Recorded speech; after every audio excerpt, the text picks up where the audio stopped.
Oh my, did we really just get a series win against one of the best teams in baseball? I think yes.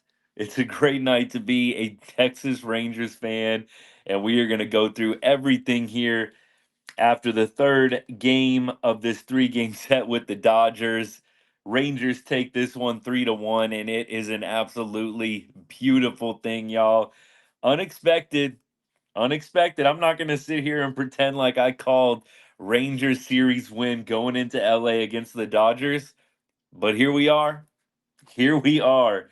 It is a good night to be a Texas fan. That is for sure. And thank you for joining us, whether you're live or on the replay. We're going to get to everything here in just a second. We're going to break down the game for you, go through some of the key moments, highlight the players that helped bring this win home for the Rangers tonight. And there were several of them. Wow. This series 100%. It restores your faith. Restores your faith in this Rangers team. Like they can actually beat good teams right now, right? That's the faith that I have. Okay, we can actually go into a visiting stadium against one of the top teams in baseball and compete. That's what I needed to see this week, and I had my faith restored. Look, it could all go to crap later this weekend, but this is an awesome, a phenomenal series win. I don't take this series win lightly. I hope that this is the start of something pretty incredible for the Rangers. It would be a shame if they didn't use this and if it ended up not being anything at all. The Rangers absolutely needed this series win and they got it done. And here at Right on Rangers, y'all know that we cover pretty much everything sports, but especially baseball during baseball season. And we put a little bit of an extra emphasis on all the teams we love from the great state of Texas. That includes the Rangers. And let's get right into the game, shall we? So the Rangers drew first blood, top of the third inning. Wyatt Langford coming through with a 2-out hit to drive in. Actually, it was before that. We had Nate Lowe grounding out to make it a 1-0 ball game. Wyatt Langford actually singled, I believe, with a couple outs to make it 2-0. He singled again to make it 3-0 in the third inning. And then, really, that was it for the Rangers offensively. Wyatt Langford, though, big night at the plate for him. I got to say, just considering the types of hits he had, 2 outs, pressure, he comes through with, I believe, two-out RBIs tonight in this game. Very impressed with Wyatt Langford. I think this was probably his best game as a major leaguer. I don't know what game you'd point to where he had where he had a bigger impact on the game. I don't know if there's a bigger game where Wyatt Langford's impact was felt than this game. You had multiple 2-out RBI. You had two stolen bases tonight. Two stolen bases tonight for Wyatt Langford. I don't know if there's a game where he was more impactful than tonight. I would love to hear it or see it in the comments. I gotta say, Wyatt Langford, this absolutely was his best game of his major league career. And just like I said, with the Rangers winning this series, hopefully this is the catalyst for Wyatt to take off, be a consistent hitter for this Rangers lineup. That's what I hope. So, real quick, before we get into anything else, just to take you through the rest of the box score here, a lot of guys with hits tonight. Simi had a hit. Josh Smith had 2 hits. Doli was another guy I love to see breaking out. He had a couple of hits tonight. Doli walked tonight. Good to see Doli getting on base. We talked a lot last night about how bad Adolis Garcia had been the past 15 games, the past 30 games. So to see Adolis Garcia come through 2 for 3 with a walk on base 3 different times, very, very impressive from him. Nate Lowe goes 0 for 3, did have the RBI to make it 1-0. We talked about Wyatt Langford going 2 for 4 with 2 RBI. Beyond that, not a whole lot else in the box score. A lot of zeros the rest of the way down. Heim goes over. Jankowski was over, did have 2 walks. Duran went 0 for 4. Tavares was 0 for 4 as well. Leote is in quite the slump right now, hitting 216 on the season. Not good. I don't know what they're going to do when Josh Young comes back next week. I can imagine if Leote is hitting this bad, and let's just look at it real quick. I know there's a lot of Leote hate out there. I've contributed to it. He had a good little run there where he was hitting 250 and really having a nice stretch of games, but Leote Tavares in his last 30 games is hitting 173. Don't you think Josh Smith outfield probably the play if you're going to have Josh Young coming back next week? Do you really want to take Josh Smith's bat out of the lineup and leave Leote's in? I sure don't. So I think the play is Josh Smith take a lot of fly balls, Wyatt Langford play center, or maybe you go, somebody else in center field. Jankowski can play center. Josh Smith could DH in that case. I think that's probably the play. I don't know. I cannot see Leote Tavares keeping a spot in this lineup and Josh Smith sitting the bench. I do not know on what planet Bruce Bochy would decide to do that. They do have kind of a weird thing sticking with Leote, I gotta say. I probably would have benched Leote at different points a long time ago, but they have just stuck faithfully with Leote. So I kind of worry, are they going to leave Leote in the lineup and take away Josh Smith at bats when Josh Young comes back? I want to think no. I have got to think that smarter heads are going to prevail. You cannot take Josh Smith out of this lineup and leave Leote Tavares in it. Leote is hitting 173 over his past 30 games. He's hitting 042 over his last 7 games. You can't take Josh Smith's bat out of this lineup. Josh Smith is killing it right now. He had 2 more hits tonight. Average is up to 295 on the season. Obviously, you put Seager ahead of him, but who's hit better than Josh Smith in this lineup? Nobody.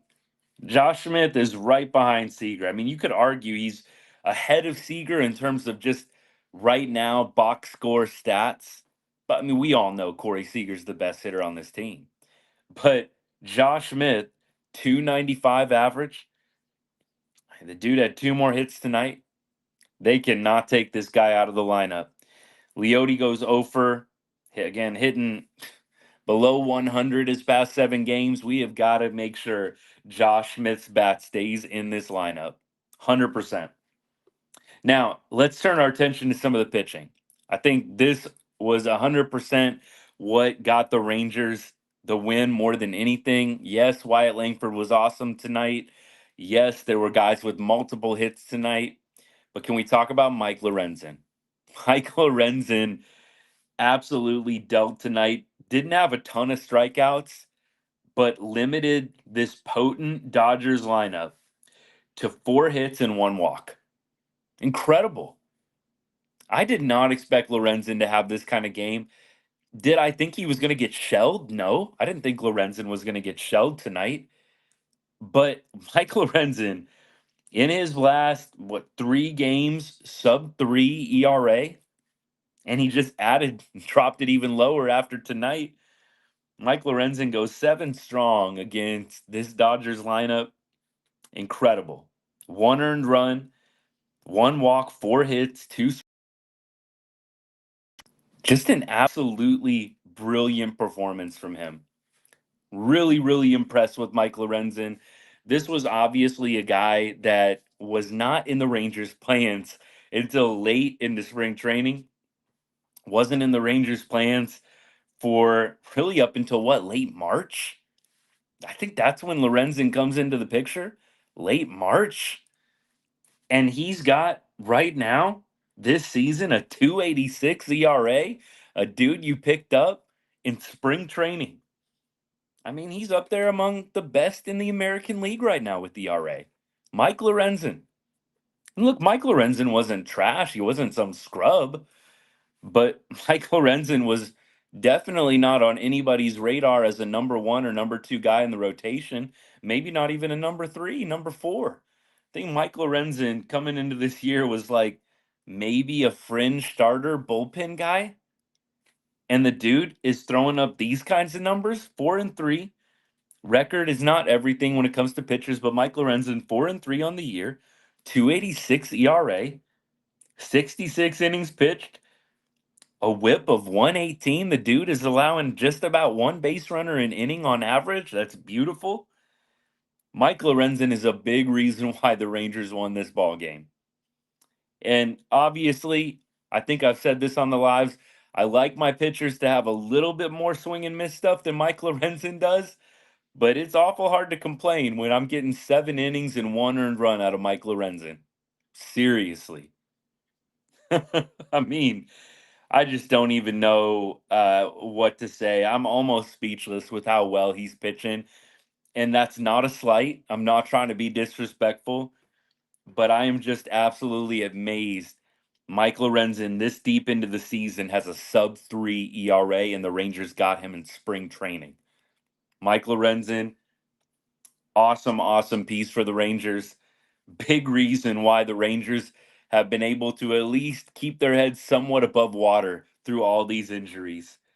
Got to give that man his flowers. Mike Lorenzen, big reason why the Rangers won tonight. And now let's talk about David Robertson. Wasn't it crazy that in back to back games, David Robertson has to come in and face Mookie Betts, Shohei Ohtani, and Freddie Freeman? Three guys that are going to the All Star game, three guys that have MVP ability. I mean, Shohei especially. And he strikes out all three of them in back to back games. David Robertson is a legend for that. He is an absolute legend for that. He strikes out last night's game. Betts, Otani, Freeman, 1, 2, 3 to retire the side. Then he comes in the bottom of the eighth inning. Bottom of the eighth inning, and he hits Biggio, Austin Barnes singles.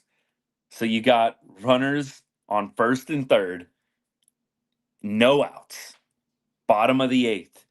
And he goes ahead and strikes out Betts, Otani, Freeman back to back to back. The chances of the Dodgers scoring runs there are extremely high. I don't know what the percentage is, but you've got runners on first and third with nobody out and your best hitters coming up. I thought the game was over at that point. I'm not even going to lie to you guys. Bottom of the eighth inning, and David Robertson hits a guy and allows Austin Barnes to get a hit, and Mookie Betts is coming up next. Nobody, I don't believe you if you say that you thought Robertson was getting out of that without a single run scoring. Could I have seen maybe he allows 1 run? It's a 3-2 game. Yeah, possibly. But to strike out Betts, Otani, Freeman back to back to back 2 nights in a row, I don't think anybody's going to do that again this season. I would be shocked if they did. David Robertson's a legend for that. He really is. I mean, that was the Dodgers' big opportunity. Dude came in and absolutely shut it down after a rocky start. Look, both Robertson and Yates to me, they came out looking a little bit rusty, a little bit rough. Robertson struggled in his first couple of batters. Kirby Yates came in the bottom of the ninth, struggled with the first couple of batters. Look, these are high stress pitches. Last night in that game, those were high stress pitches. You're playing one of the best teams in baseball on the road. You need to get your team a win. They know, hey, we've actually got a shot in this game. I look, they're humans. They are the best at blocking stuff out. If you're a major league pitcher, you got to be amazing at tuning out the noise. But let's be real. They know that the Rangers need a win. They know that they're irresponsible and it's all on their shoulders for bringing it home in the eighth and the ninth inning when the Rangers have a lead. And you're pitching against some of the best batters in baseball. So Robertson going Betts, Otani, Freeman, strikeout, strikeout, strikeout 2 nights in a row. I don't think that's going to get done again this season. Maybe not even again anytime within the next couple of seasons. I'd be really surprised. David Robertson, great stuff from him. And then Kirby Yates comes in, never a doubt once again. Last night and tonight, a little shaky from Yates.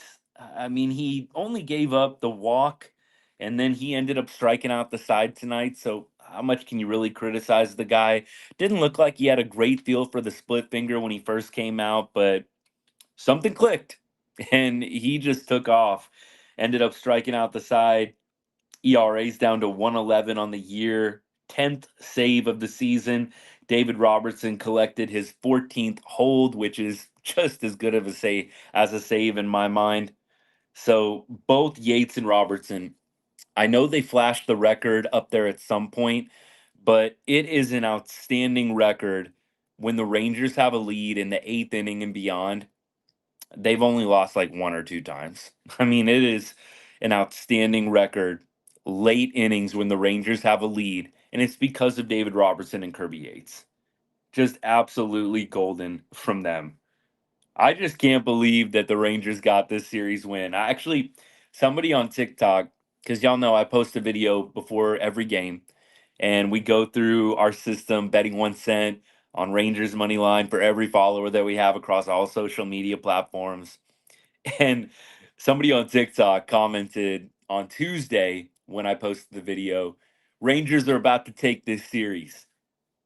And you'll have to trust me, the dude was like dead serious. And I was thinking to myself, man, no way. But that sure would be nice. And sure enough, the guy was right. We got absolutely embarrassed Tuesday night. I mean, Tuesday night was embarrassing. 15-2.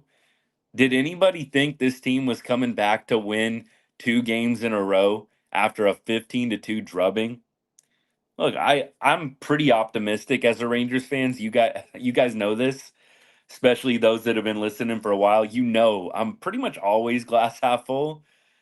I did not think the Rangers were winning this series after getting absolutely shellacked 15-2 on Tuesday. So to see them come back, get Wednesday's game, and then get this game in pretty similar fashion, I do think the offense was a little bit better tonight, especially the top of the order. Rangers went 2 for 6 with runners in scoring position, thanks to Wyatt Langford. Limited the strikeouts, only 8 strikeouts tonight. Duran had 2 strikeouts. What a weird, stupid play from him late in that ninth inning. I really thought that was a good opportunity for the Rangers to get an insurance run. Not sure what's up with the off balance swing from him on a pitch that was middle in. I know he's trying to make contact, but Jankowski had that base stolen by a mile. Kind of a weird situation. You've been seeing that interference call like a ton this year. So, whatever. You know what? It's water under the bridge. 3-1 Rangers victory, but the offense looked a little bit better tonight. I felt like last night you had the Corey Seager bomb, and you're lucky you had the Corey Seager bomb. And I'm not saying Corey Seager was lucky. Corey Seager is one of the best hitters in baseball. You had Corey Seager, and he won you the game last night, even though the offense, by and large, for the Rangers last night, absolutely sucked. But you have Corey Seager, he hits the 3-run bomb, and the rest is history. Tonight, I felt like it was a little bit more cohesive. Like the offense was clicking, you had multiple guys with multi hits. Smith multi hit, Garcia multi hit, Langford multi hit. Simeon was on base twice tonight. So I felt like the offense was a little bit more cohesive tonight, even though they didn't put up 5, 6, 7 runs. They did enough. And that's all you need sometimes. I would love to see the offense start putting up some more runs, but I'm not going to complain about beating the Dodgers in LA after getting whooped 15-2 in the first game of this 3 game set. Speaking of Corey Seager, late scratch before this game started. So was going to play tonight, was going to DH, went through his warm-ups, all of his stuff, and then I guess felt a little soreness. I don't know if he felt tightness or if it was just sore. I think it was just a little soreness. And they just decided to hold him out. So Siegs was a late scratch, hamstring stuff. They think he's going to be able to play tomorrow and be available for the weekend series with the Mariners, which we're going to preview here for you in a little bit. But Seager still dealing with a little bit of a nagging hamstring injury. So, look, you got a win out of him last night. You take it. I did not love seeing the late scratch. Look, it's nothing against Seager. I was just like, oh my goodness, no. We actually have a chance to win this series, and Siegs isn't playing? No. But look, thanks for proving me wrong. The rest of that Rangers lineup did just enough to get the win tonight, regardless of Seager. Love that. But hopefully Siegs will be back tomorrow night. I do think that's the plan. I mean, look, if he's got to miss more time, he's got to miss more time. The last thing you want is him doing something to hurt it even worse, and then you don't have him for a month. So, yeah, not ideal to be missing games against the best competition we're going to be facing this year, back to back, Dodgers and Mariners. But you got to deal with it, and you got to keep Seager healthy. You cannot play Seager, force him into it, and they wouldn't anyways. So let's just be real. They're not going to force Seager to do anything that he's not comfortable doing. But I don't think anybody needs to be getting on Corey. They want him healthy. He wants to be healthy. So let's tread water. They got a great win tonight without their best player. That's impressive. They could have easily phoned this one in. Siegs isn't playing. You know what? They got a great lineup over there on the other side, whatever. They didn't. They came out, put together some great at bats, had a great win tonight. Love it. Now, we look at a couple other things, just wrapping up box score stuff here. We had Josh Smith with the only extra base hit of the game for the Rangers. And looks like that was his team leading 16th double. We went through all the pitching, and the Dodgers had to go through a ton of pitchers tonight. They kind of went with the opener strategy, right? Grove pitched 1 inning, kind of got roughed up. Yarbrough came in, Ramirez came in. They had a ton of pitchers. I actually think it's kind of hard when you're facing the opener, and then after the opener, you're facing this barrage of different bullpen arms. It's tough. I mean, as a former player myself, I enjoyed getting to see a starting pitcher a few times. You faced them, you had maybe three at bats against the starting pitcher. I preferred that. I didn't love when there was constant bullpen movement. I can't imagine the major league guys love it. You kind of want to get locked in against the starter, make adjustments from a bat to a bat. So for me, I think the opener is challenging sometimes. Now it depends on who you're throwing and who's out there, but I don't think it's the easiest thing in the world when you've got all these different arms coming at you. The Dodgers obviously going with the opener strategy, no official starter tonight, just kind of having a bullpen game, and the Rangers are able to navigate it. I mean, that is no easy task. I think it's worth saying. Tough for the Rangers to put together quality at bats and string those together when you're facing so many different looks, right? Different speeds, different pitches, different arm angles, all that stuff. So impressive by the Rangers that they're able to put together quality at bats and get the job done tonight. Did just enough offensively to get the win. That's all you need. That is all you need. Let me check comments real quick, make sure I did not forget anything. What's up, everybody? Please, Dodgers keep losing. Who do the Dodgers have next? We ought to look that up and see who they're playing. Look, I'm happy to oblige the Rangers beating the Dodgers. That's what's up. Dodgers looks like they got the Royals coming to town. Royals are 40-30, so the Dodgers maybe some more L's on the way. Royals are no slouch. Now, let's look at who we have for tomorrow. Andrew Heaney on the bump for the Rangers and Luis Castillo on the bump for the Mariners. Castillo, I think he had a decent game against us last time we played the Mariners. We've got a lot of guys with at bats against Castillo. Garcia is 273 average, lifetime 11 at bats. We've got, looks like Jonah Heim, 2 for 5 lifetime against Castillo. We also have Jankowski, 3 for 10. Nate Lowe hitting 375 with a home run in 8 career at bats. Corey Seager is, looks like 3 for 12 lifetime off Castillo. Marcus Simeon, 3 for 10 with a bomb. Josh Smith, check this out. This is a fun stat line. Josh Smith, 3 for 4 with a bomb, 750 average against Castillo in his career. Leote is 2 for 6. So there's some good numbers there. I think there are some good numbers there. I'm hopeful that the Rangers will be able to keep up the timely hitting as they go into a tough weekend series with the Mariners. Now, on the other side, Andrew Heaney. He has a lot of at bats with some of these players. Crawford's got 19 at bats, 263 average. Mitch Haniger, 25 at bats, 3 home runs off Heaney in his career. So Mitch Haniger is a guy to look out for tomorrow. Be careful with Mitch Haniger. He's also hitting, looks like 320 in his career and 25 at bats. We've got Moore hitting 375, 16 at bats with a home run. Looks like beyond that, though, Julio Rodriguez in 11 at bats, 273 average. So look out for Haniger. Be careful with Haniger. Be careful with Moore if he ends up playing tomorrow. But other than that, not a whole lot to be too worried about or concerned about with Andrew Heaney on the bump. So hopefully he can have a great game. Andrew Heaney, last time out, he faced San Francisco, went 5 2/3, 3 earned runs, very respectable stat line, 5 strikeouts.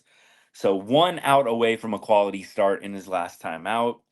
Before then, he went 6 shutout innings against Miami. Before that, he went 2 1/3 shutout against the Diamondbacks. So Andrew Heaney's been pitching great. Last 7 games, 309 ERA, 32 strikeouts and 32 innings pitched. Needs to limit the hits a little bit. The whip is a little bit high. Base runners allowed per inning, basically. It's a little high for Heaney. That's kind of where he gets into trouble. But Andrew Heaney has been pitching very, very solidly of late. I do hope that the bats back him up. That's kind of been the deal with Andrew Heaney starts all year long.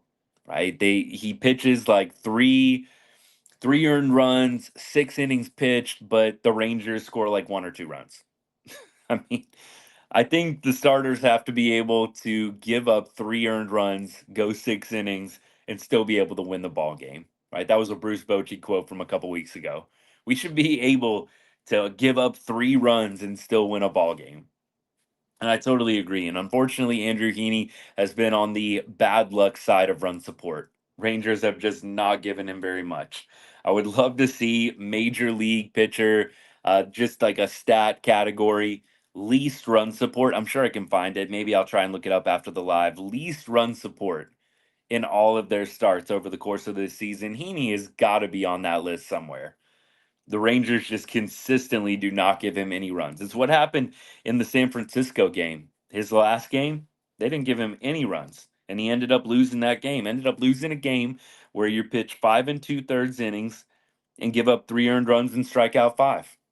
I mean, Andrew Heaney's been on the bad side of run support. Hopefully that changes tomorrow. Now, let's take a look at scores around the AL West, and then we're going to wrap things up for tonight because it is late right now. It is after midnight Texas time, so we are going to bring things to a close. But tonight, around the league, Mariners lose.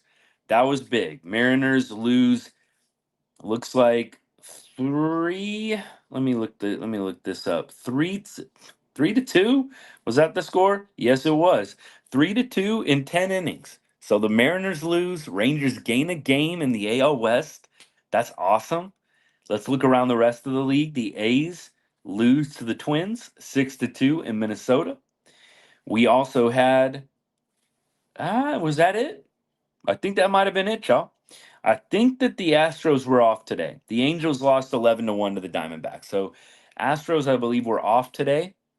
So everybody in the AL West loses and the Astros were idle. So good to see that. Good to see that, especially the Mariners, who were on a little bit of a winning streak. So you're able to gain a game. The Rangers now, as we look at the AL West standings, Rangers are only 5.5 games back. I mean, think about how bad this offense has been and how much angst there's been about this Rangers team. And you're only 5.5 games back of first place. You look at the wild card. The Rangers right now, wild card, 3.5 games back. I mean, we talked about this last night. As bad as they have looked at times, they're right in the thick of it. And they've got 90 games left, right? This was game 68. So they've still got 94 games left. And you're only out 3.5 games of the playoffs. Just got to keep everything in perspective. I know when the Rangers just have these absolutely terrible games, the sky's falling, it's awful. But let's keep this in perspective. The Rangers are 3.5 games out of a playoff spot, playing as bad as they have offensively. I think we got to look at the bright side, guys. And the bright side is help is on the way.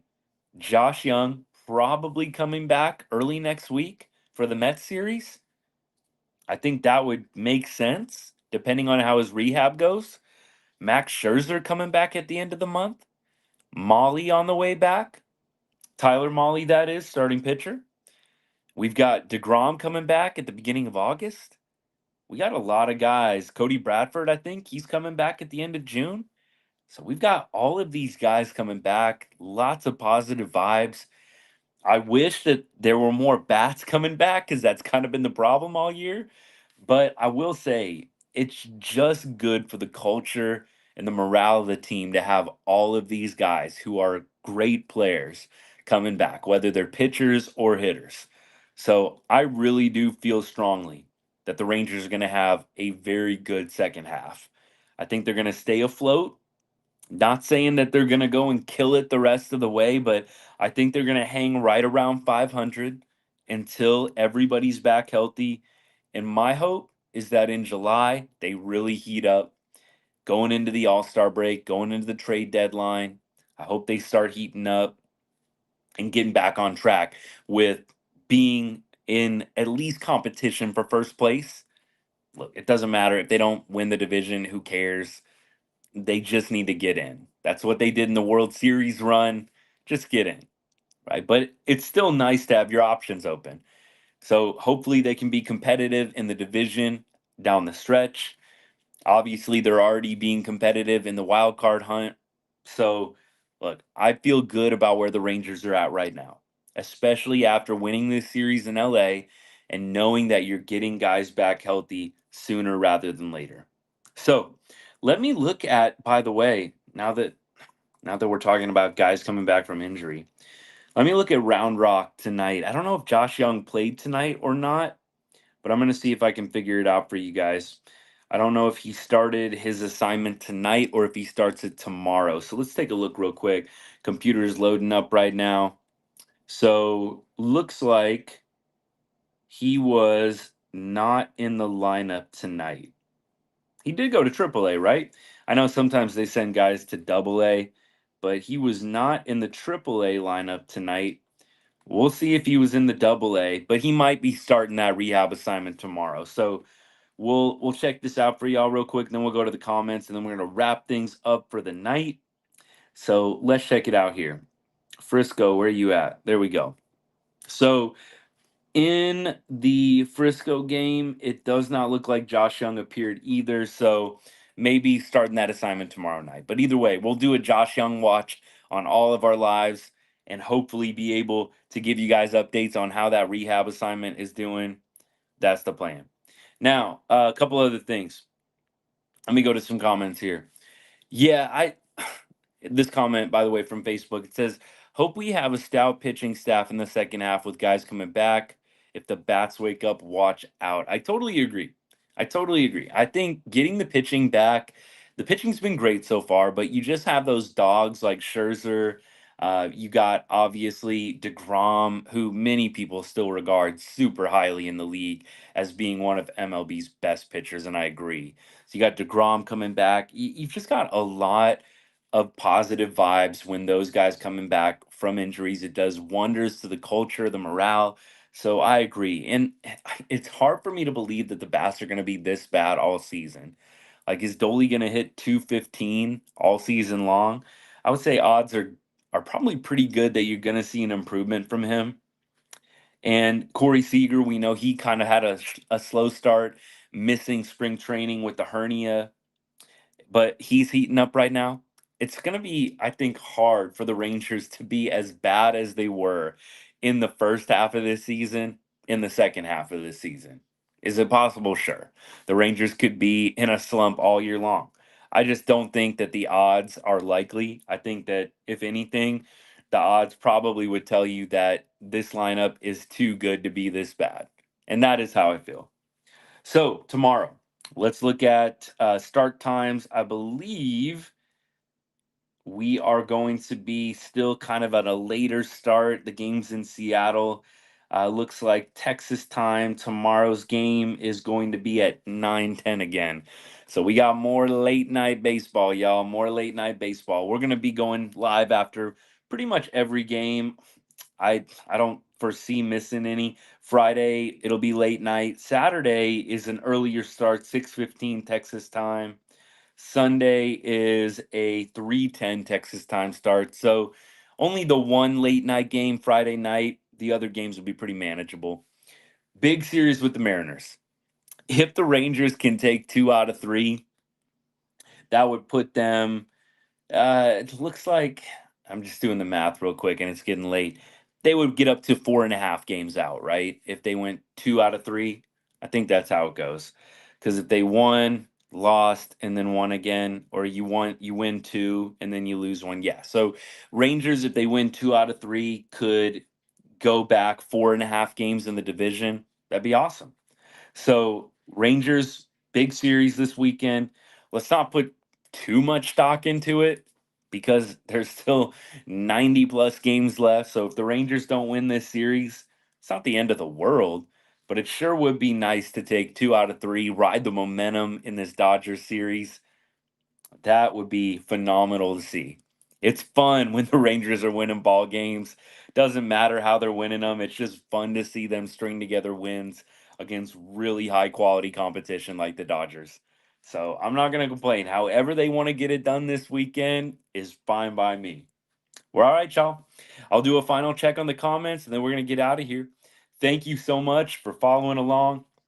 If you're not subscribed yet or not following the channel or the account, please hit that follow or subscribe button. I would greatly appreciate it. And if you know somebody that loves Rangers baseball, loves baseball in general, please share this video with them, share one of my reels with them, tell them about the account. Would love to keep growing this community of followers that we have, of Rangers fans, I should say, that we have talking baseball, good people talking baseball. That's why we started this. Let's go to the front page for MLB real quick, and let's see if we can get any headlines that maybe we missed. Robertson made the front page. That's awesome. I love it when the Rangers make the front page for MLB. Robertson's K's of Betts, Otani, Freeman again, key win. So awesome, man. Robertson makes the front page for striking out Betts, Otani, and Freeman back-to-back nights, striking out all three of them in a row. That is awesome. Let's see. Nice article on Tony Gwynn. I think it's been 10 years since he passed away, so MLB did a nice article on him. I'll have to check that out. JD Martinez, walk-off homer for the Mets. What else do we got here? Carlos Correa debuts home run celebration honoring Prince as crazy stretch continues. He must be heating up right now. Carlos Correa for the Twins. And Aaron Judge was named Player of the Week. There we go. Nothing too dramatic, but good to see David Robertson up there.